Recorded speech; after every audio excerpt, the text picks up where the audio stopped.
one project that I've been working on for the last year and a half is called the Gigaton Challenge. And it's kind of a global movement, grassroots movement. And the reason it's called a gigaton is a billion, basically. It means a billion. And according to the IPCC and all of our scientific data, it's that we have to reduce 10 gigatons of CO2e in the next 10 years, and actually even less.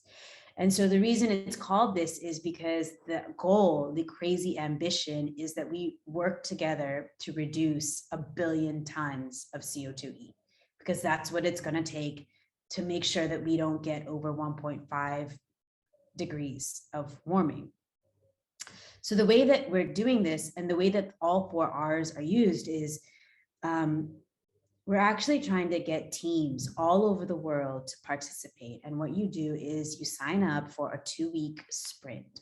So it's a course. So you so there's this whole thing, when we're talking, when people are like, oh, the climate crisis is so big, what can I do? What difference can I make? And I'm like, do this, sign up for 2 weeks, take a course. We put you on a team, or you join together with a team if you want.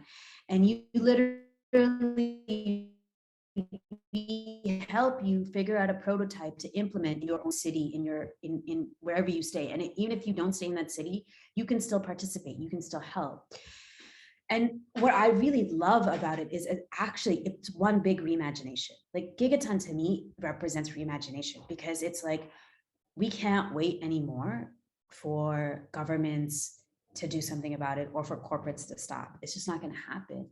But at the same time, we're not talking about changing light bulbs. We don't want to greenwash. What we're trying to do is, especially for us living in the global South, like, I really can't wait for the West to take leadership on this, because the people who are going to be the most affected are us.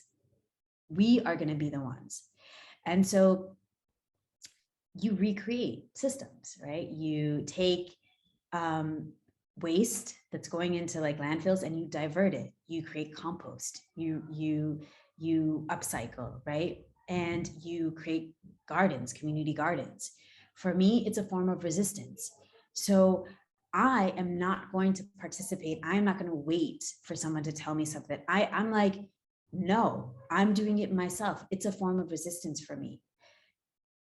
But in order to do this, I need reformers. I need to work across like strange bedfellows. So right now in Bangalore, we actually have a team that's working. And what we're doing is we have worked with the local government. And it's not just, the way that in the US, there are two primary parties. In India, that's also the way that we work. And there are two primary parties. And what I have been able to do, what our team has been able to do, is partner with both. We are working with reformers, so with local government, and we are implementing a diversion of wet waste, garden waste, coconut waste, and we're creating a community composting system and a community garden. And what we want to do is we want to give away all that produce to vulnerable members of our community, people who are going to be the most impacted by the climate crisis. And that's equity. At the heart of the Gigaton, for me, it's equity. I'm not a technocrat. I'm not going to come in and be like, oh, this is going to suck the CO2e out of the air. No, I want to work with communities that are going to be the most affected and make things better for them.